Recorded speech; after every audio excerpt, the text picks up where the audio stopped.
겸손해지라고 내 기도에 일어났나 봐. 할렐루야 샬롬하고 우리 인사합니다. 할렐루야 샬롬 샬롬 샬롬 샬롬 샬롬. 하나님 사랑합니다. 여러분 주 안에서 사랑합니다. 창세기 28장 말씀이죠. 하나님의 임재. 오늘 중심은 10절에서 22절입니다.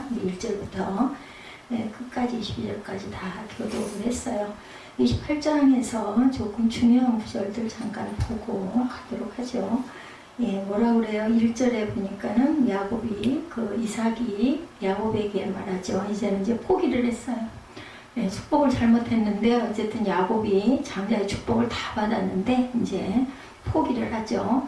이삭이 야곱을 불러 그에게 축복하고 당부하여 이르되, 너는 가나안 사람의 딸 중에서 아내를 맞이하지 말고, 이제 어머니의 누구예요? 오빠죠, 오빠. 일어나 바단 아람으로 가서 내 외조부 부두엘의 집에 이르러 거기서 내 외삼촌 라반의 딸들 중에서 아내를 맞이하라. 지금으로는 있을 수 없는 일이에요, 그죠? 그런데 그때는 그 시대에는 이렇게 근친 결혼이 가능했던 때죠. 전능하신 하나님이 내게 복을 주어 내가 생육하고 번성하게 내가 여러 족속을 이루게 하시고, 그죠? 족속을 이루게 하시죠? 12족속을 주시죠. 아브라함에게 허락하신 복을 내게 주시면 너와 내가 함께 내 자손에게도 주사 하나님이 아브라함에게 주신 땅과 내가 고려하는 땅을 내가 차지하게 하시기를 원하노라. 이에 이삭이 야곱을 보내매 레슨지 바단 아람으로 갑니다. 그것은 에서가 동생을 죽이려고 씩씩거리는 거를 이제 어머니 리브가가 듣고 이제 이삭에게 이렇게 하게 했을 거예요. 그래서 아브라함 역시 이삭의 아내를 택하기 위해서 종을 보낼 때에 이와 같은 말로 맹세를 시킵니다. 아브라함이 그랬었죠. 이처럼 하나님의 아들들이 이방 여인을 취할 수 없음은 창조 시대부터 시작하여 족장 시대에도 변하지 않은 하나님의 뜻이었고, 이후 출애굽 시대에 이르러서는 이것이 율법으로 정해집니다. 아브라함에게 허락하신 복을 내게 주시겠다. 4절에서 이렇게 얘기하죠. 하나님께서 아브라함에게 허락하신 복은 후손을 번성케 해서 큰 민족을 이루게 해주시겠다라고 하는 그 복이 너도 그렇게 하게 할 것이다 라고 이제 제대로 또 축복을 더합니다. 아브라함뿐만 아니라 이삭과 야곱에게 이어지고 믿음으로 아브라함의 자손이 된 이방인인 우리에게도 동일하게 이루어지죠. 갈라디아서 3장 6절에서 9절에 증거합니다. 그런즉 믿음으로 말미암은 자들은 아브라함의 자손인 줄 알지어다. 모든 이방인이 너로 말미암아 복을 받으리라 하였느니라. 이러므로 믿음으로 말미암은 자는 믿음이 있는 아브라함과 함께 복을 받느니라.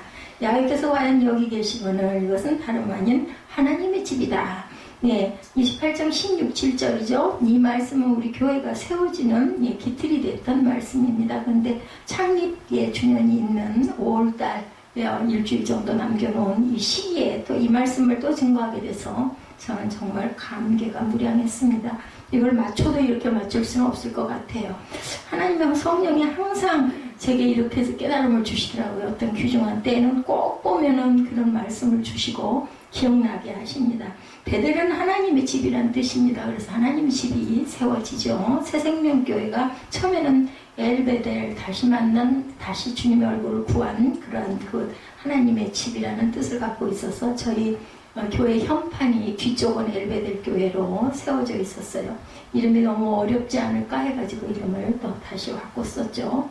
야훼께서 하나님 집 그 성전에 계심을 말합니다. 하박국 2장 20절이죠. 오직 야훼는 그 성전에 계시니 하나님께서 성전에 계심을 믿습니다. 야곱이 선하여 이릅니다. 28장 20절에 야곱은 평안히 아버지 집으로 돌아오게 해주신다면 배달의 제단을 쌓고 내가 10의 1을 하나님께 드리겠다라고 약속을 하죠. 두 가지 서원을 합니다. 제단을 쌓을 것이며 그리고 10분의 1을 하나님께 드리겠다. 그럼 뭐예요? 예배를 드리고 교회가 세워지는 은혜가 있겠죠. 훗날 야곱은 외삼촌 라반의 집에서 아버지 집으로 평안히 돌아왔음에도 베델로 올라가 서원을 갚지 않고 숫곳에 머물러 있다가 딸 디나가 강간을 당하는 수치를 겪게 됩니다. 서원에 관해서는 우리는 꼭 그것을 지켜야 된다는 것을 여기서도 우리가 알 수가 있죠. 더디 갚다 보면은 죄가 된다라는 의미를 갖고 있습니다. 신명기 23장 21절에 야훼께서 서원하거든 갚기를 더디하지 말라. 야훼께서 반드시 그것을 내게 요구하시리니 더디면 그것이 내가 죄가 될 것이라. 그래서 엘베델은 다시 만난 하나님이 됩니다. 전도서 5장 4절에 내가 하나님께 서운하였거든 갚기를 더디게 하지 말라. 서운은 해로울지라도 반드시 갚아야 한다. 민수기 30장 1, 2절이죠. 야훼께 서운하였거나 서약하였으면 깨뜨리지 말고 그가 입으로 말한 대로 다 이행할 것이니라. 시편 15편 4절에 그의 마음에 서운한 것은 해로울지라도 변하지 아니한다. 그래서 함부로 서운하지 아니한다. 근데 서운도 못하면 우리 믿음 있는 그런 하나님의 자녀라고 또 볼 수가 없겠죠. 전도서 5장 6절에 내가 서운한 것이 실수라고 말하지 말라. 어찌 하나님께서 내 목소리로 말미암아 진노하사 내 손으로 한 것을 멸하시게 하랴. 예, 잠언 20장 25절 함부로 이 물건은 거룩하다 하며 서운하고 그 후에 살피면 그것이 그 사람에게 덫이 되느니라. 예, 입다가 그런 일을 겪었죠. 무남동녀 딸을 하나님께 드리는 번제로 드리는 일을 합니다. 서운했다가 하나님께서 내게 주신 모든 것에서 10분의 1을 드리겠나이다. 예, 오늘 본문 22절이죠. 야곱의 고백처럼 10분의 1을 하나님께 구별하여 드리는 것은 내게 속한 모든 것이 하나님께로부터 왔음에 그게 고백입니다. 믿음의 고백이죠. 야곱의 조부 아브라함은 그 얻은 것의 10분의 1을 자기를 위해 복을 빌어준 누구에게 멜기세덱에게 드리죠. 이후 출애굽 시대에 이르러 10분의 1은 야훼 것, 곧 선물로 율법에 기록이 됩니다. 레위기 27장 30절이죠. 따라서 11조를 드리지 않는 것은 하나님을 내 모든 소유의 주인으로 인정하지 않는 것뿐만 아니라 하나님의 것을 도둑질하는 것이다. 그래서 온전한 11조는 11조와 헌물입니다. 11조는 11조 또한 헌물도 하나님께 드려야 되죠. 11조와 봉헌물이다. 너희의 온전한 11조는 이렇게 한번 부어봐라. 내가 너에게 복을 주시지 않나. 이제 유명한 말씀이죠. 이렇게 해서 오늘 28장에서부터 야곱의 기나긴 나그네 생활의 시작이 일어납니다. 이삭은 에서를 피해야 할 처지에 놓이게 되죠. 그래서 야곱을 불러서 자신의 처가인 밧단-아람으로 가서 아내를 얻으라고 명령하고 그를 다시 축복을 하죠. 그래서 야곱은 부모와 헤어져 홀로 멀고 먼 지방 밧단-아람으로 떠나야만 했고 길가에서 어두워지는 저녁 어둑어둑한 무렵에 그죠? 야복강가에서 베개를 눕히고 누워서 처량하게 하늘을 쳐다보는데 거기서 그만 하나님이 그 위에 임재를 경험하죠. 사닥다리 위로 천사가 오르락내리락 하는 걸 보게 됩니다.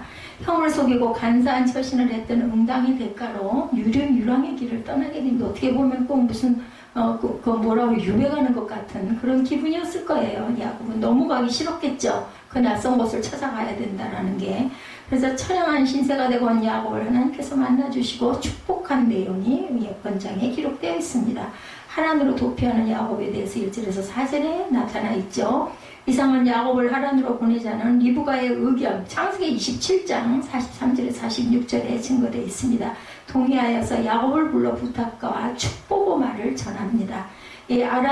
야곱이 하란으로 가기 전 다시 확인한 축복은 이삭의 엄숙한 축복으로 더 명백하고 완전한 것이 되죠. 이삭의 축복은 인간적이거나 즉흥적으로 이루어진 것이 아니라 하나님의 예정하신 뜻에 의하여 이루어진 것임을 우리가 볼 수가 있다. 로마서 9장 11절에 그 자식들이 아직 나지도 아니하고 무슨 선이나 악을 행하지 아니한 때에 택하심을 따라 되는 하나님의 뜻이 행위로 말미암지 않고 오직 부르시는 이로 말미암아 서게 하려 하셨다. 12절에 보면 로마서 9장 12절에 보면 리브가에게 이르시되 큰 자가 어린 자를 섬기리라 하셨나니 이는 곧 일의 시작이 하나님께 있고 그 과정과 끝도 결국은 하나님의 손 안에 있다. 이것이 또한 우리 저희들 창립 기념 예배인 13일이죠. 우리 주일이 그 9시 예배 말씀이 9장 말씀이에요. 또 우연히 보니까 생육은 하나님의 축복이다. 창세기 13장 11절이죠. 하나님이 그에게 이르시되 나는 전능한 하나님이라 생육하며 번성하라. 한 백성과 백성들의 총회가 내게서 나오고 왕들이 내 허리에서 나오리라 말씀합니다. 이삭의 당부가 1절에 이삭이 야곱을 불러 그에게 축복하고 당부하여 너는 가나안 사람의 딸들 중에서 아내를 맞이하지 말라. 일어나 밧단-아람으로 가서 내 외조부 부두엘의 집에 이르러 거기서 내 외삼촌 라반의 딸 중에서 아내를 맞이하라. 이렇게 명령합니다. 외삼촌 댁으로 가져 야곱이 5절이죠. 이삭으로부터 외삼촌 라반의 딸 중에서 아내를 택하라는 부탁과 함께 축복을 받은 야곱은 집을 나서서 외삼촌 라반의 집을 향하여 안 갈 수가 없어요. 그죠? 가죠. 밧단-아람으로 가게 된 것은 형 에서의 분노를 피하기 위함이었다. 하나님은 인간의 얕은 속임수나 총체적인 계획까지도 당신의 선한 도구로 사용을 하십니다. 여기서 우리는 야곱의 환난을 통해서 오히려 하나님의 선한 뜻을 이루시는 하나님의 섭리를 보죠. 도대체 하나님의 은총이 임했다 하더니 온 가족이 이렇게 어렵고 힘든 일을 겪고가 감당하고가 은혜 받은 가정에 그런 이야기들을 많이 합니다. 죄종이 태어나고 탄생이 되고 교회가 세워지고 하면 가족들이 굉장히 힘이 들죠. 물질로도 힘이 들고 또한 섬김으로도 힘이 듭니다. 그런데 하나님의 선한 뜻은 분명히 그 뒤에 일어날 많은 생명의 구원에 있습니다. 바단 아람은 아브라함의 고향입니다. 창세기 11장 31절에 데라가 그 아들 아브라함과 하란의 아들인 그의 손자 롯과 그의 며느리 아브라함의 아내 사레를 데리고 갈대아인의 우르를 떠나 가나안 땅으로 가보자 하더니 하란에 이르러 거기 거류하였으며 중간에서 쉬었어요. 그죠? 예, 데라는 나이가 205세가 되어 하란에서 죽었더라. 예, 그렇게 해서 하란에서 아버지 데라가 죽고 나서는 다시 아브라함은 길을 떠납니다. 그죠? 이제 가라는 대로 온전하게 가죠. 예, 아버지가 있으니까 거기서 그냥 주저앉아서 살았던 거예요. 리브가의 고향입니다. 창세기 25장 20절에 이상한 40세의 리브가를 맞아야 아내를 삼았으니 이루하는 바단 아람의 아람 족속 중 부두엘의 딸이요 아람 족속 중 라반의 누이였더라. 바단 아람이 이러한 연고가 있습니다. 빗나가는 그러니까 결국은 리브가의 고향이에요. 그죠? 빗나가는 에서 6절에서 9절이죠. 아버지 이삭이 야곱을 축복하면서 가나안 여인을 아내로 취하지 말고 바단 아람으로 가서 아내를 취하라고 한 부탁을 에서에게는 큰 충격과 깨달음으로 다가옵니다. 그는 아버지에게 축복을 받지 못하고 탈락한 원인이 그의 가나안인 아내들 때문이다. 이제 그때 깨달은 거예요. 그리고는 이스마엘의 딸이고 느부요의 누이인 마할렛을 세 번째 아내로 택합니다. 빗나간 에서의 행동과 돌출로 있지만 전통을 오염시킨 것에 그치지 않고 궁극적으로 하나님을 반역하는 반하나님적인 오히려 더 한술 더 떠서 또 그런 아내를 또 얻죠. 에서의 행위는 단순히 자기 부모의 환심을 사기 위한 수단일 뿐만 아니라 하나님의 창조 질서에 위배되는 악한 행위가 됩니다. 아비의 뜻을 거역하는 자녀는 창세기 28장 8, 9절이죠. 오늘 본문 에서가 또 원주 가나안 사람의 딸들이 그의 아버지 이삭을 기쁘게 하지 못하는지라. 예, 이에 에서가 이스마엘에게 가서 그 본처들 외에 아브라함의 아들 이스마엘의 딸이여 누바에서 누인 마할랏을 아내로 맞이하였더라. 한술 더 뜨죠. 가나안족에 대한 하나님의 명령이 레위기 18장 24절에서 27절로 기록되어 있습니다.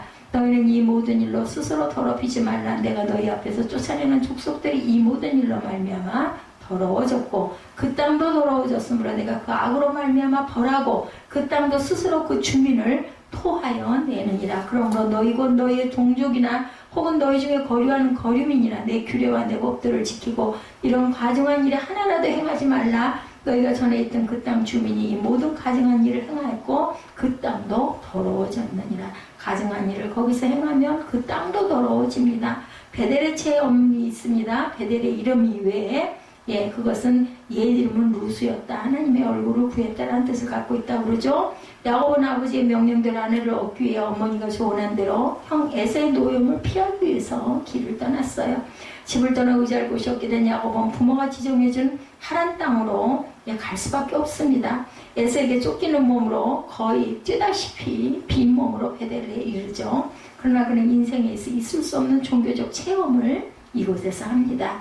우상 숭배의 장소이기도 하죠. 아모스 5장 5절에 베델을 찾지 말려 길갈로 들어가지 말며 부엘세바로도 가지 말라. 길갈은 반드시 사로잡히겠고 베델은 비참하게 될 것임이라 하셨나니 너희는 야훼를 찾으라. 그리하면 살리라. 그렇지 않으면 그가 불같이 요셉의 집에 임하여 멸하시리니 베델에서 그 불들을 끌 자가 없으리라. 이렇게 나타나 있습니다. 아모스 5장 5절 6절에 하나님이 이삭에게 나타나신 곳이에요. 그곳이 이삭이 거기서부터 부엘세바로 올라갔더니 그 밤에 야훼께서 그에게 나타나 이르시되 나는 내 아버지 아브라함의 하나님이니 두려워하지 말라. 내 종 아브라함을 위하여 내가 너와 함께 있어 내가 복을 주어 내 자손이 번성하게 하리라. 이삭에게도 이렇게 나타났어요. 네, 잠을 청하죠. 야곱이 하란까지 가야 하는 머나먼 여행길 동반자도 없어요. 혼자 쓸쓸히 두렵게 갑니다.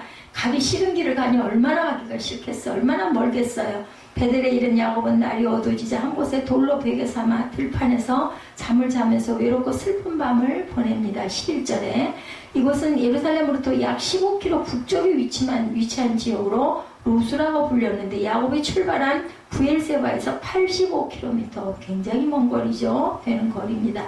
그곳 이름을 베델이라 하였더라. 이성의 옛 이름은 루스더라. 따라서 야곱은 집을 떠난 날 이곳에 도착한 것이 아니라 여러 날의 여행을 한 후에 도착을 한 거예요. 우리는 성경 읽을 때 가다가 그냥 쉬었다 하니까 첫날인 것 같지만 아니에요. 여러 날 거의 가까이 가가지고 쉬는 그때 하나님을 만나는 일이 일어납니다. 그 밤에 야곱에게 놀라운 일이 일어났죠. 라반에 사는 곳이기도 하다. 27장 43절에 내 아들아 내 말을 따라 일어나 하란으로 가라. 내 오라버니 라반에게로 피신하라 라고 합니다. 내 형의 노가 풀리기까지 몇 날 동안 그와 함께 거주하라. 하나님의 이상이 나타나는 시간에 대해서 다니엘 10장 8, 9절입니다. 그러므로 나만 홀로 있어서 이 큰 환상을 볼 때 내 몸에 힘이 빠졌고 나의 아름다운 빛이 변하여 썩은 듯하였고 나의 힘이 다 없어졌으나 내가 그의 음성을 들었는데 그의 음성을 들을 때 내가 얼굴을 땅에 대고 깊이 잠들었으니라. 다니엘도 하나님을 이렇게 직접 뵙는 그런 이상을 봤죠. 다니엘 10장에 나타납니다. 꿈을 통한 하나님의 계시 14절이죠. 정든 집을 떠나 절박한 상황 속에 처해 있는 야곱에게 하나님은 힘을 주시기 위해서 꿈에 나타나십니다. 예, 현신하신다 이렇게 얘기합니다. 하나님이 나타나는 거. 꿈을 꾸는 건 현몽이라고 하죠. 성경의 꿈은 하나님을 계시하는 방법으로 잘 나타나는데 특별히 족장시대 하나님의 계시의 방편으로 사용되기도 했습니다. 외로움과 고뇌에 지쳐있는 방랑자 야곱에게 하나님의 계시는 엄청난 위로와 기쁨이죠. 희망을 주죠. 소망이 솟았겠죠. 힘이 불끈불끈 났을 거예요. 이제 막 절망스럽고 막 한탄스럽고 정말 너무 무섭고 두렵고 가기 싫고 했던 그것도 지치고 몇 날 며칠을 그렇게 걸었으니 얼마나 힘들겠어요. 그럴 때 하나님께서 이제 도저히 안 되겠다 할 때 그렇게 나타나셔가지고 위로하시죠. 엘리야 때도 그랬죠. 이제 나 죽을 것 같아요. 그냥 로뎀나무 아래서 뻗으니까 나를 죽여주시러 데려가 주시오 했더니 천사가 나타나서 먹이고 위로합니다. 그들의 꿈의 내용은 땅과 하늘을 연결하는 사다리가 있었고 그 위에 하나님의 사자들이 있었네. 천사들이죠. 이는 야훼께서 그와 하나님이 되셔서 그의 미래를 보장하시는 내용이었죠. 그리고 하나님은 가나안 땅을 주시겠다는 기업의 축복을 야곱에게 또 다시 하십니다. 후손을 티끌처럼 많게 하시겠다고 하죠. 또한 야곱을 나는 너를 떠나지 않겠다라고도 다짐을 합니다. 꿈은 하나님의 섭리를 알리는 수단입니다. 그들은 꿈에 헤롯에게 돌아가지 말라 지시하심을 받아 다른 길로 고국으로 돌아가죠. 동방박사들이 그들이 떠난 후에 주의 사자가 요셉에게 현몽하여 이르되 헤롯이 아기를 찾아 죽이려 하니 일어나 아기와 그의 어머니를 데리고 애굽으로 피하여 내가 네게 이르기까지 거기 있으라 하시니 애굽으로 도망가게 피난을 시킵니다. 사람이 모르는 일을 이렇게 꼭 필요할 때는 말씀하시죠. 하나님과 인간의 교제를 의미하는 사닥다리의 의미 요한복음 1장 51절입니다. 또 이르시되 진실로 진실로 너희에게 이르노니 하늘이 열리고 하나님의 사자들이 인자 위에 오르락 내리락 하는 것을 보리라 하시니라 이렇게 말씀하고 있습니다. 야곱이 서운하죠. 돌기둥을 세웁니다. 18, 9절에 야곱은 생애 처음으로 하나님의 편지하신과 하나님 아브라함과 언약하신 하나님은 정한 장소 외에 어디든지 나타난다는 것을 깨닫고 깜짝 놀라죠. 자기 고향에만 아브라함의 고향에만 자기의 고향에만 있는 줄 알았어요. 그랬더니 가는 어디에나 함께 있다는 걸 처음 알고 놀라는 거예요. 야곱은 평생을 지배한 큰 감격의 순간이었어요. 신앙적인 독립의 순간이기도. 이럴 때 신앙의 물끈 자라죠. 이런 어떤 확실한 어떤 증거를 볼 때 우리는 어쩔 수 없는 인간이다 보니까 보는 것에 약합니다. 야곱은 하나님께서 임재하여 계신 전능하신 하나님의 거처하는 곳으로 이곳을 하나님의 전이다 라고 입술로 외치죠. 16, 7절에 보면 아침에 일찍 일어나 베개하였던 돌로 기둥을 세우고 그 위에 기름을 붓습니다. 자기 생애에서 잊을 수 없는 하나님의 체험을 야곱은 이같이 기념을 하죠. 무소부지하신 하나님 어느 곳에 계시구나 어느 곳에나 계시구나 하고 고백을 하죠. 시편 139편 7절에도 내가 주의 영을 떠나 어디로 가며 주의 앞에서 어디로 피하리까 내가 하늘에 올라갈지라도 거기 계시며 수월에 내 자리를 펼치다도 거기 계시나이다. 뭐예요? 내 마음이 하나님을 찾으면 하나님은 항상 함께 하신다라는 거죠. 왕을 세울 때 기름을 부어주십니다. 또한 사무엘상 10장 1절이죠. 이에 사무엘이 기름병을 가져다 사울의 머리에 붓고 입맞추며 이르되 야훼께서 내게 기름을 부어사 그의 기업의 지도자로 삼지 아니하셨느냐 이렇게 이야기합니다. 보호와 축복의 강구가 있죠. 야곱은 하나님이 약속해 주신 말씀을 기억하면서 하나님의 보호와 일용품의 공급과 인도하심을 강구합니다. 18, 9절에 나타나죠. 18장 18, 9절. 야곱이 아침 일찍 일어나 베개로 삼았던 돌을 가져다 기둥을 세우고 그의 기름을 붓고 그곳 이름을 베델이라 하였더라. 이 성의 이름은 옛로스더라. 그리고 20절에 야곱이 서원하여 이르되 하나님의 나와 함께 계셔서 내가 가는 길에서 나를 지키시고 먹을 떡과 입을 옷을 주시어 내가 평안히 아버지 집으로 돌아가게 하시오면 야훼께서 나의 하나님이 되실 것이요 내가 기둥으로 세운 이 돌이 하나님의 집이 될 것이요 하나님께서 내게 주신 모든 것에서 10분의 1을 내가 반드시 하나님께 드리겠나 성전도 세울 것이고 11조도 드릴 것이다. 이렇게 뭘 하면 내가 일용할 양식을 끊이지 않고 공급해 주시면 이 말씀을 이렇게 간구합니다. 그리고 그는 자기의 소원을 들어주시려 하고 확신하면서 참된 예배와 성전 건축과 11조를 드리겠다. 아주 정확하게 이렇게 서원을 했어요. 근데 그걸 안 지켜가지고 그저 자기 딸이 강간을 당하는 그런 아주 무서운 일을 겪게 됩니다. 서원하는 한나, 사무엘상 1장 11절이죠. 서원하여 이르되 만군의 야훼여 만일 주의 여종의 고통을 돌보시고 나를 기억하사 주의 여종을 잊지 아니하시고 주의 여종에게 아들을 주시면 내가 그의 평생의 그를 야훼께 드리고 삭도를 그 머리에 대지 아니하겠나이다. 그래서 사무엘을 성전에서 돌 딱 되자마자 옷을 입혀가지고 데려다 갖다 놓죠. 거기서 자라죠. 함부로 하지 말 것. 잠언 20장 25절입니다. 함부로 이 물건은 거룩하다에 서원하고 그 후에 살피면 그것이 그 사람에게 덫이 되느니라. 그래서 항상 우리는 깊이 묵상하고 그리고 하나님께 서원해야 합니다. 축복을 받기 위한 야곱의 비열한 방법은 결국 그를 고난의 현장으로 몰아넣습니다. 오늘 본문 내용 전체를 보면 결점이 많은 야곱에게도 하나님은 동행해 주십니다. 그러니까 우리가 사람을 판단해서는 안 돼요. 어떻게 보면 정말 못되고 악질이야.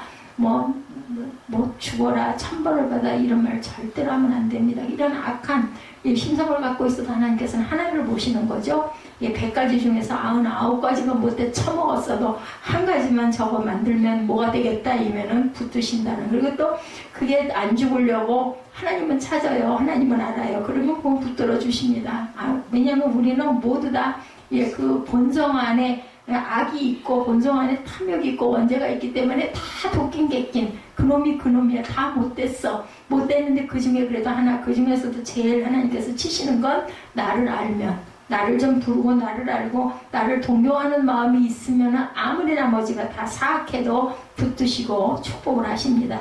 하나님은 야곱과만 동행하시는 것이 아니라 저와 여러분 같이 정말 부족하고 연약한 자들에게도 동행하신다. 그러므로 우리도 하나님께서 동행하여 주시기를 늘 간구해야 되겠죠. 그러니까 저게 무슨 주의 종이야 절대 하면 안 돼요. 뭔가 한 가지가 있으니까 불러놓고 어찌됐든 세워놓으시지 않았겠는가.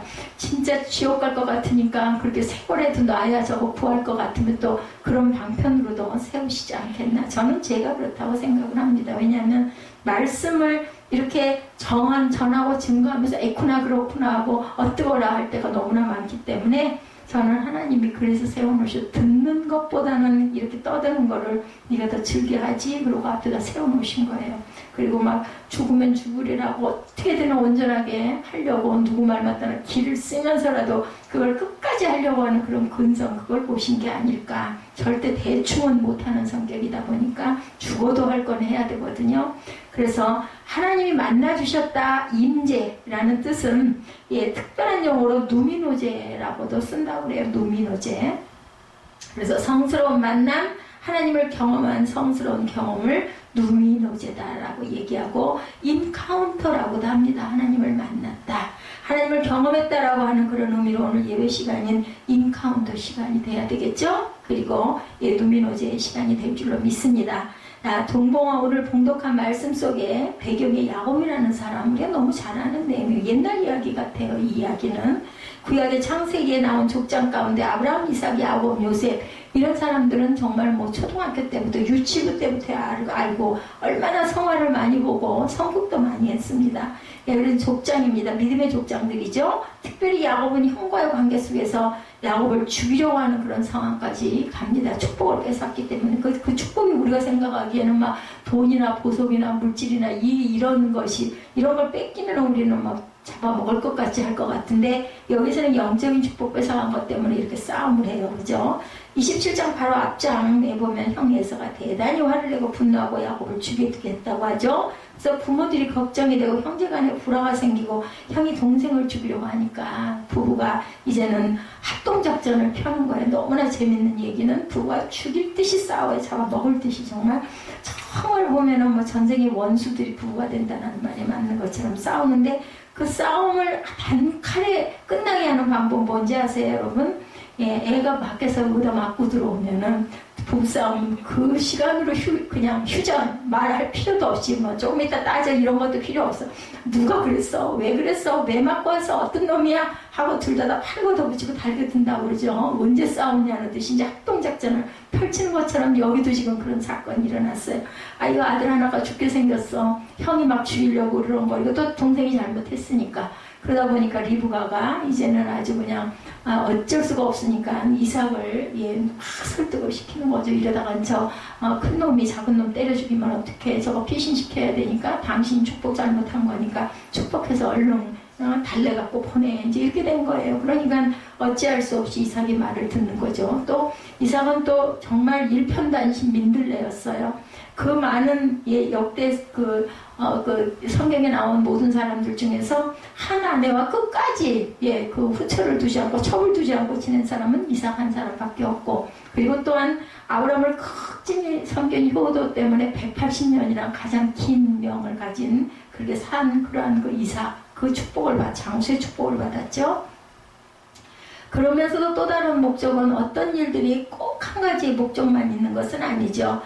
또 다른 섭리가 있고 목적이 있는데 부모님은 형 에서가 결혼을 했는데 이방녀인과 결혼한 게 너무나 마땅치가 않았던 거예요. 형이 먼저 당연히 결혼했겠죠. 왜냐하면 이삭은 그 야곱은 늦게 이제 이삭이 결혼을 늦게 해가지고 아들을 낳은 것처럼 이제 에서가 결혼을 했는데 보니까는 그 며느리가 아마 순종적이지 못하고 이방 여자다 보니까 정말 마음에, 왜냐하면 이삭이 믿음은 있었잖아요. 리브가도 그렇고. 근데 에서와 결혼한 여자는 이방 가나안 여인이다 보니까는 하나님을 모르는 여자를, 믿음이 없는 여자를 맞아들이니까 이삭하고 리브가는 그 부분이 너무나 힘이 들고 싫었던 거예요. 그래서 절대로 야곱만큼은 하란으로 보내서 친족 중에서 리브가의 집안이 믿음의 집안이잖아요. 그래서 보내야 되겠다. 그래가지고 외삼촌 라반에게로 보내는 사건입니다. 하나님은 또 다른 계획이 있었죠. 야곱을 선택하셨고 제일 먼저 태어나기 전부터 발꿈치를 잡은 자다라는 이름 뜻으로 야곱이라는 이름을 속이는 자라는 뜻이기도 합니다. 뜻을 가지고 있는 이런 야곱을 하나님을 위대한 하나님의 사람으로 종으로 만들기 원하는 섭리와 경륜이 여기 나타납니다. 그 아주 기가 막힌 계획이 숨어 있어요. 그런데 보면은 참 야곱은 여리고 약하고, 그죠? 뭐라 그래야 돼? 계집애 같은 그런 품성을 갖고 있고, 그렇게 보면 에서가 아주 씩씩하고 남자답고 한데도 하나님은 그런 거 안 보시는 거죠. 분명한 것은 영적인 것을 사모하는 자를 하나님은 더 사랑하신다. 그래서 가정에서 어머니 치마포 안에서만 자라는 야곱이 이삭의 마음에는 안 들었을 거예요. 당연히 씩씩하고 막 기골이 장대하고 사냥 잘 갖고 오고 또 고기 잘 만들어서 먹을 수 있게 해주는 그러한 그 에서가 너무나 이삭은 마음에 들었던 거죠. 야곱은 왠지 모르고 눈치나 살살 보고 엄마 치마폭에서 무슨 사내 자식이 저 따위야 이제 이런 마음이 들었을 거예요. 그래서 늘 가정에서 어머니 치마폭 안에 있는 그 아들이 정말 마음에 안 들었어요. 그래서 결국은 하나님만 의지하게 하는 그런 믿음의 사람으로 야곱을 이스라엘로 바꾸기를 원하셨어요. 하나님의 섭리 안에. 그래서 그런 야곱이 광야길이 필요했어요. 야곱에게는. 그렇기 때문에 우리가 어떠한 그 축복을 받기 위해서는 분명한 것은 이런 환난과 고난을 꼭 통과해야 된다는 거죠. 그 모양 브엘세바에서 하란으로 보낸 것은 특별한 하나님의 섭리이기도 하고, 부모님의 계획도 있었고 당장은 에서의 눈을 피하는 그런 상황을 만드신 것이다. 그 과정 속에서 야곱이 특별한 하나님의 은혜와 임재를 경험하는데 하나님의 임재를 통해서 야곱이 누렸던 축복이 무엇이었는지, 그리고 하나님의 임재 앞에서 야곱이 결단했던 결단이 무엇인지, 또한 그 속에서 우리에게 필요한 귀한 그러한 소중한 그 은혜는 무엇인지, 그런 부분들을 한번 살펴보죠. 첫 번째, 하나님을 언제 경험했는가, 언제 만났는가, 하나님의 임재를 언제 경험했느냐, 굉장히 중요합니다. 우리는 하나님을 인격적으로 만나야 되겠죠. 특별한 하나님을 경험하는 그런 성술한 경험이 우리 신앙 여정 가운데 꼭 필요하다. 하나님을 개개인이 아내가 그 하나님을 만나고 하나님을 경험해도 남편이 모르면 직접 본인이 그걸 경험해야 합니다. 그걸 대신해서 해주면은 정말 내가 경험한 것 같은 그런 믿음이 생기지는 않기 때문에 10절에서 13절에 나타나 있죠. 야곱이 부엘세바에 있었던 하란으로 향하여 가더니 한 곳에 이르러 해가 진지라. 여기서 사건이 일어나죠. 거기서 유숙하려고 그곳에 한 돌을 가져다 베개로 삼고 누워 자더니 꿈에 본즉 사닥다리가 땅 위에 서 있었다. 그 꼭대기가 하늘에 닿았고 또 본즉 하나님의 사자들이 그 위에서 오르락내리락 하고 본즉 야훼께서 그 위에 서서 이르시되 나는 야훼이니 너의 조부 아브라함의 하나님이요 이삭의 하나님이라. 내가 누워있는 땅을 내가 너와 네 자손에게 주겠다. 이렇게 말씀을 하시는 거죠. 이 본문의 말씀은 특별히 이제 야곱이 하나님을 경험한 내용을 소개하고 있습니다. 그 어느 순간이 어느 때였냐, 그 순간이. 그러니까 아브라함도 경험했고 이삭도 경험했죠. 나타나가지고 내가 너와 함께 하겠다 말씀을 하셨어요. 그 아브라함이 돌아가고 나서 그 우물을 파고 할 때 한번 만나죠. 아버지 집을 떠나서 먼 하란으로 가는데 그 거리는 800km를 넘는 거리, 먼 거리에 가 있어요. 예, 자가용으로 가면 기차로 가면 금방 갈 건데 비행기도 말할 것도 없죠. 그 당시는 걸어가야 되니까.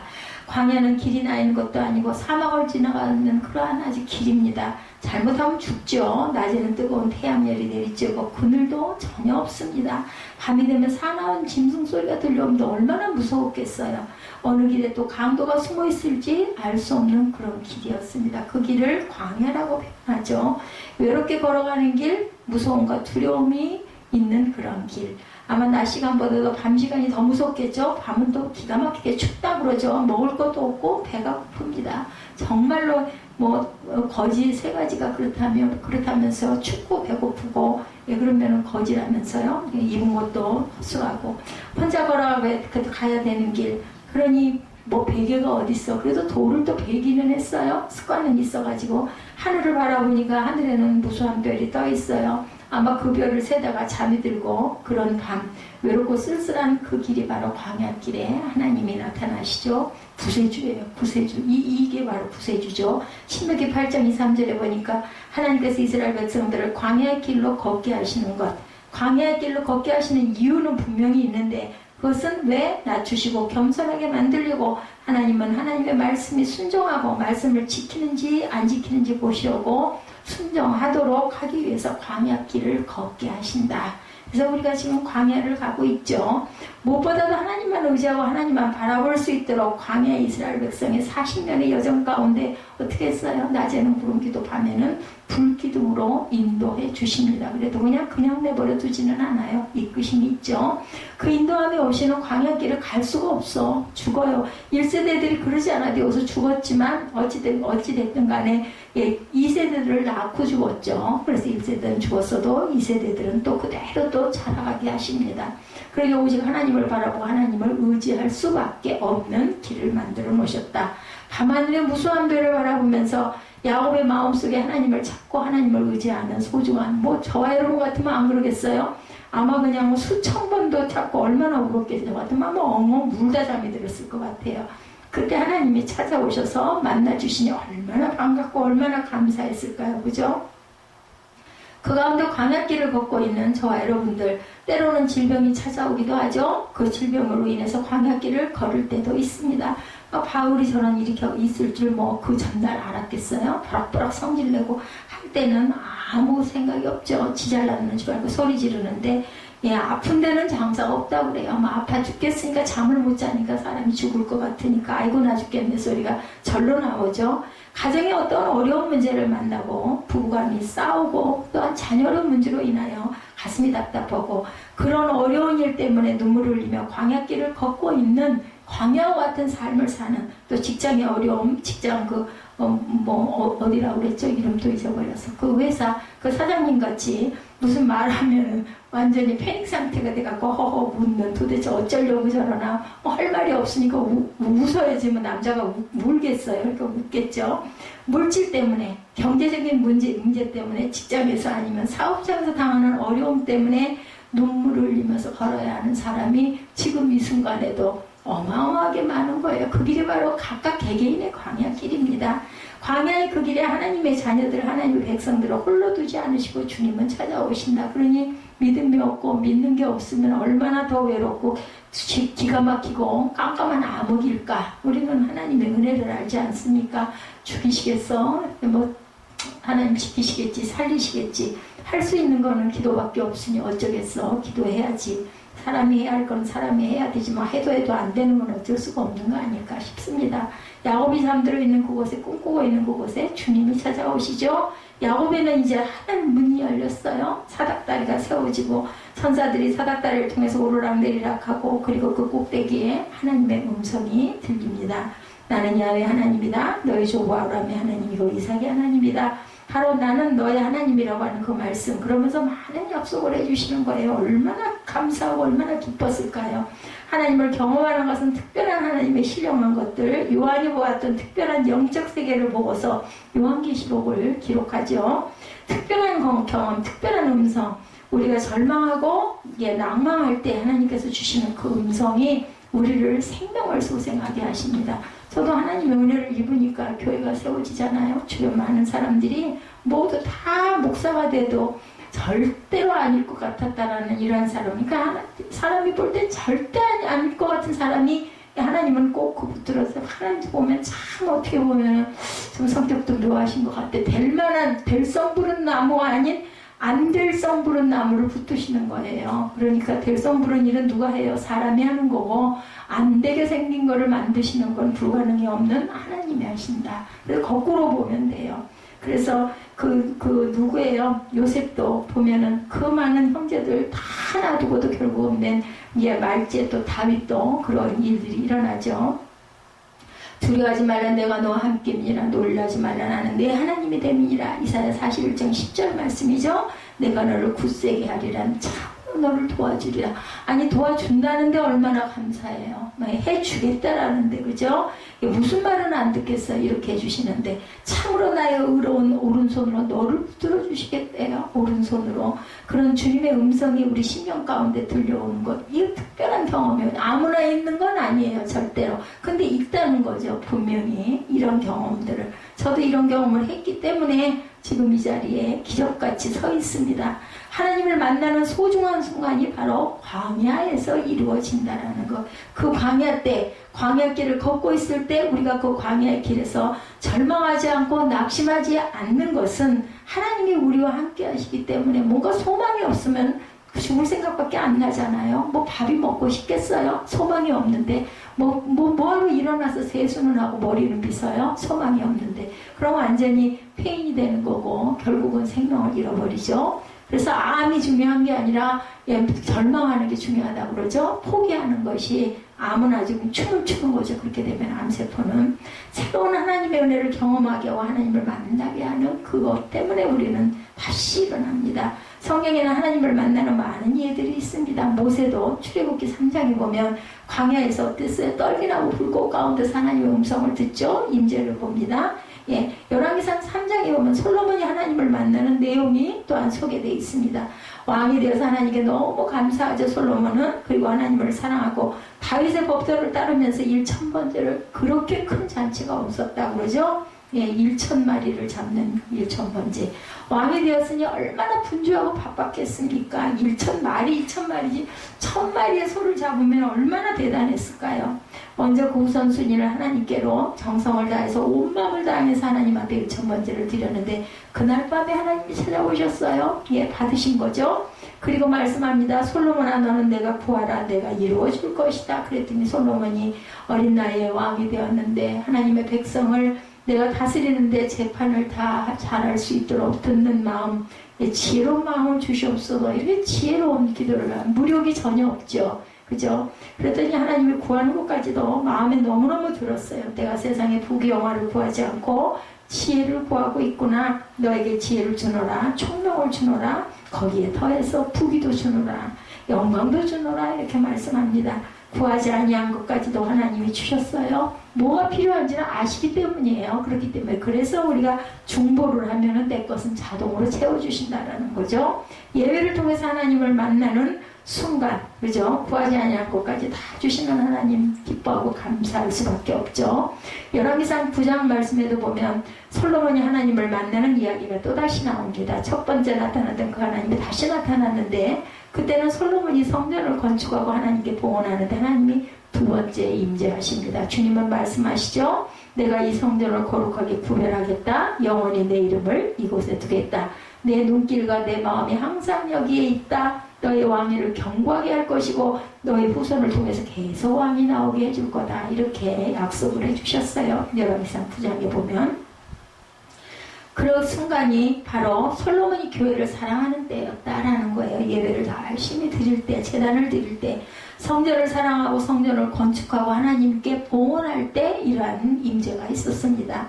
우리가 하나님을 섬기다 보면 교회에 열심히 헌신하고 봉사하다 보면 그 순간 하나님이 찾아오신다는 것, 그리고 약속해 주신다는 것. 어쨌든 성전을 가까이 하고 열심히 기도하고 하나님 중심으로 기뻐하고 찬양하고 이러면 하나님이 늘 오시죠. 만나 주십니다. 특별한 임재 아니면 마음의 그냥 감동으로 또한 기쁨으로 나도 알 수 없는 그런 기쁨으로 오시는 그런 임재를 우리는 경험합니다. 여러 모양을 통해서 하나님을 경험하는데 신앙의 여정 가운데 우리가 인격적으로 하나님을 만나는 것, 하나님을 경험하는 것, 누미노지의 특별한 경험, 인카운트의 특별한 경험들, 하나님을 만나는 소중한 경험이 우리에게는 필요하죠. 그래서 또다시 힘이 나고 또다시 확인을 하고 우리는 연약하기 때문에. 두 번째는 하나님께서 하나님의 임재를 통한 축복의 약속입니다. 오늘 동일하게 저 여러분에게 약속해 주시는데 또 먼저 여호와께서 그 위에 서서 이르시되 나는 야훼니 너의 조부 아브라함의 하나님이요 이삭의 하나님이라. 내가 누워있는 땅을 내가 너와 내 자손에게 주리니 내 자손이 이 땅에 티끌같이 되어 내가 서쪽과 동쪽과 북쪽과 남쪽으로 퍼져나갈지며 땅의 모든 족속에 너와 내 자손으로 말미암아 복을 받으리라. 내가 너와 함께해서 내가 어디로 가든지 너를 지키며 너를 이끌어 이 땅으로 돌아오게 할지라. 내가 내게 허락한 것을 이루기까지 너를 떠나지 아니하리라 하신지라. 하나님은 야곱을 만나주시고 그리고 야곱에게 만나신 것뿐만이 아니라 복을 약속하죠. 그 복을 한 가지만 약속한 게 아니라 네 가지나 주셨어요. 첫 번째 복은 땅을 주겠다. 두 번째 복은 자손을 번성케 해주겠다. 세 번째는 너와 내 자손의 축복의 통로가 내가 되주겠다. 네 번째는 내가 너와 동행할 것이다. 너를 지켜줄 것이다. 너와 항상 함께 할 것이다. 이렇게 약속을 합니다. 뭐 이 이상 뭐가 있어요? 기가 막힌 거부가 된 거죠. 이 동일한 약속이 저와 여러분들에게 임하시기를 주님의 이름으로 축복합니다. 하나님의 임재를 통해서 특별히 야곱에게 하나님이 나타나셔서 찾아오셔서 축복을 선포하고 있는 모습이에요. 야곱은 나그네 삶이고 지금 지팡이 하나 의지하고 먼 하란으로 가고 있는 그런 상황에 내가 누워있는 이 땅을 너와 내 자손에게 주겠다라고 약속을 해주시죠. 땅을 주겠다, 삶의 터전을 주시겠다는 거예요. 그 나그네의 삶 가운데 하나님은 그 야곱에게 약속하신 대로 야곱이 이스라엘의 이름을 갖게 하시고, 그죠? 하나님을 이겼다라는 뜻이죠. 이스라엘이라는 뜻은 그 아들들이 12지파를 이루어서 민족을 이루고 그 땅을 주셨어요. 그죠? 실제로 오늘 저와 여러분들에게 모든 삶의 터전들의 약속의 땅들을 허락해 주실 줄 믿습니다. 어떤 자에게? 믿는 자에게, 믿고 신뢰하고 따르는 자에게 주십니다. 그리고 야곱은 지금 아직 결혼하지 않았죠. 하란으로 가고 있는 야곱을 향해서 너희 자손이 티끌같이 될 것이다. 티끌같이 땅에 번성하게 되어지는데 동쪽으로 서쪽으로 남쪽으로 북쪽으로 동서남북으로 퍼져나간다. 번성하게 될 것이다. 근데 실제 그렇게 됐죠. 나중에 우리 저와 여러분들에 대해 또한 우리 자녀들의 자손들에 대해 이런 축복이 임할 줄로 믿습니다. 성공할 줄로 믿습니다. 번성하게 될 줄로 믿습니다. 그리고 세 번째 약속은 땅의 모든 족속에 너와 내 자손으로 말미암아 복을 받을 것이다. 내 자손이 가는 곳마다 축복의 통로가 된다는 거죠. 예, 그래서 우리가 야곱의 축복 참 찬양 좋아하지 않습니까? 교회 생활 가운데 한 사람 한 사람이 축복의 통로가 되게 한다. 우리가 일하고 있는 일터가 됐든 사업장이 되었든 함께 살아가고 있는 지역사회가 됐든 가족이 됐든 그죠? 한 사람이 축복의 통로가 돼서 모두 다 구원을 받게 된다 그러죠? 너와 네 집이 구원을 받으리라. 내가 복을 받았다. 누구 때문에? 우리 아버지 때문에, 아니면 우리 할아버지 때문에, 우리 이모 때문에, 우리 고모 때문에 이런 축복이 임한다. 그래서 항상 많은 사람들을 위로하고 격려하고 사랑하고 도움을 드리는 축복의 통로들이 되었을 때 하나님의 온전한 축복이 이루어진 것을 우리가 믿고 고백하게 되죠. 그래서 제가 권영민 전도사님이 참 대단하다라는 생각을 합니다. 딱 그냥 모델이에요. 주변에서 뭐 멀리 갈 것도 없어요.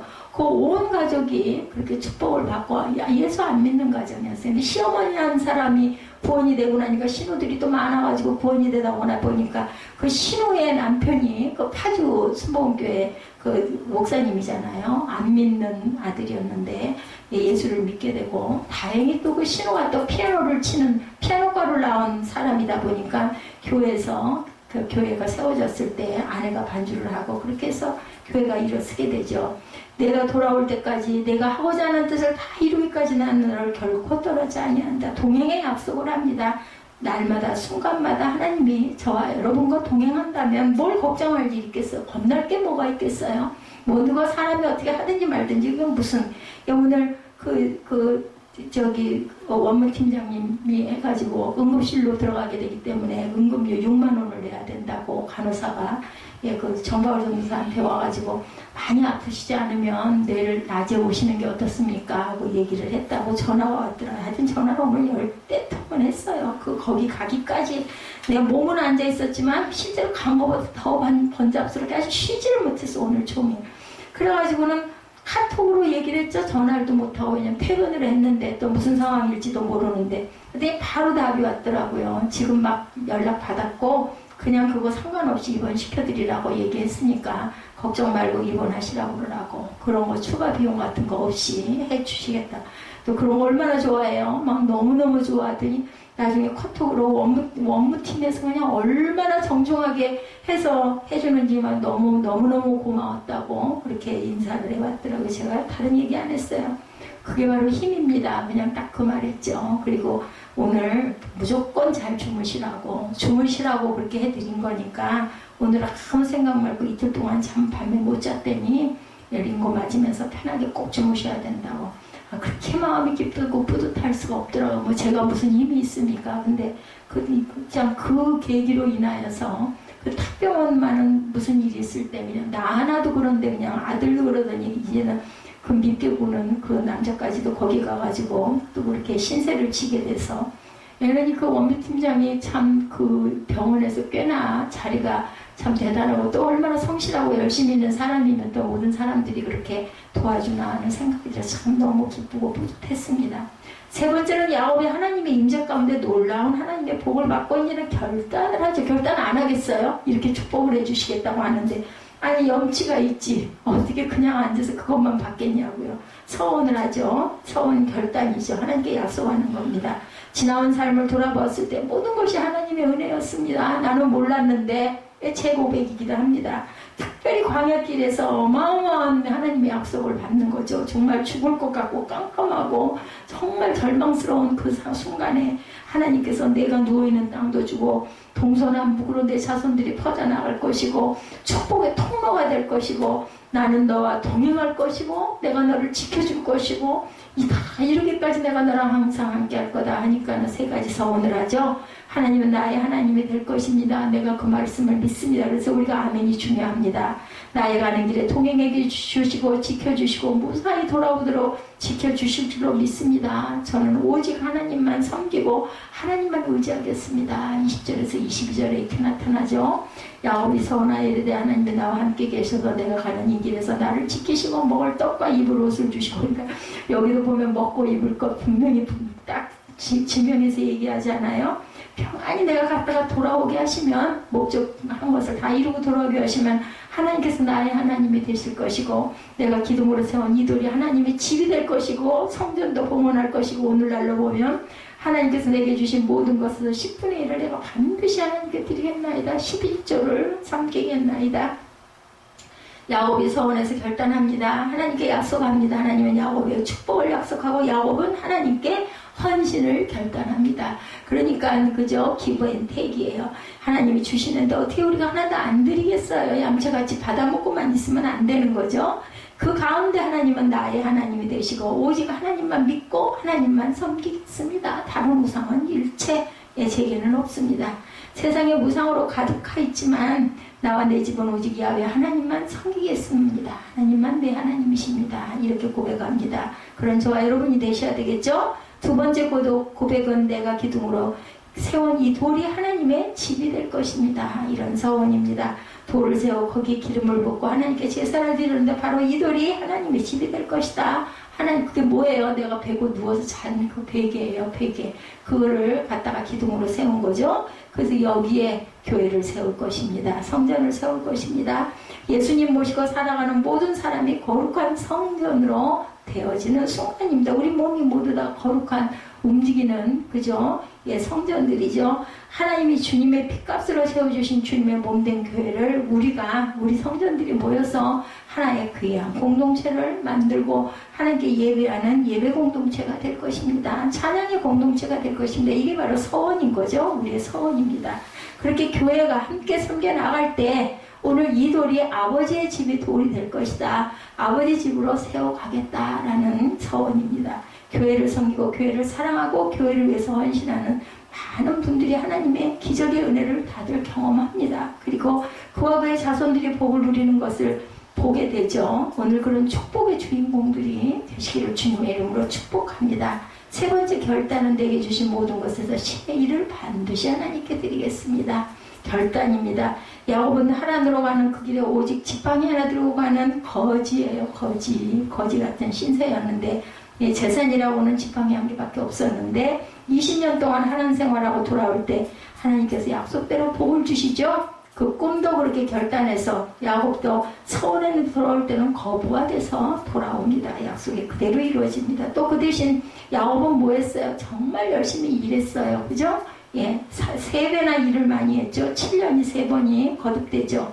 20년 동안 11조 생활을 통해서 10년 후에 저와 여러분의 생활이 그렇게 하나님의 은총 안에서 임하실 줄로 믿습니다. 오늘 야곱처럼 그런 복이 저와 여러분에게도 임할 줄 믿습니다. 우리가 땅에서 이루지 못한 것은 또한 하늘에 가서라도 이루어질 줄로 믿습니다. 우리 성도들 가운데 이런 신실한 믿음의 고백을 통해서 11조는 주님에 대한 감사의 고백이고 신앙의 고백이라는 것을 믿음의 고백이라는 것을 알고 가야 되겠죠. 절대로 어려운 생각을 하지 말고 11조가 참 어려워요. 그 11조를 감행하는 그것도 엄청난 축복이고 복입니다. 아무리 돈이 많아도 그거 못하는 사람은 못해요. 그거 무섭고 아까워가지고 못합니다. 그랬을 때 하나님이 하늘의 창고에 우리 보화를 쌓아주신다는 것을 잊지 않는, 그리고 오늘 말씀을 통해서 야곱에게 주신 하나님의 축복이 저와 여러분의 영적인 귀한 축복이 되시기를 주님의 이름으로 축복합니다. 제가 이 창세기 28장 말씀은요 정말 새록새록 다시 또 기억이 나고 얼마나 그때 제가 은혜를 많이 받은, 정말 실제로 그죠? 샘물이 졸졸 흐르는 그러한 그 환상을 보여주셔가지고 교회 이름 놓고 다시 기도할 때, 그래서 그 교회 이름이 새생명교회가 된 게 바로 그래서 새생명교회가 됐었어요. 28장 17절 말씀. 예, 이곳은 하나님의 집이요 이는 하늘의 문이로다. 이 부분이 굉장히 귀하고 중요한 그런 의미의 성경 구절입니다. 자, 우리 찬양 하시죠.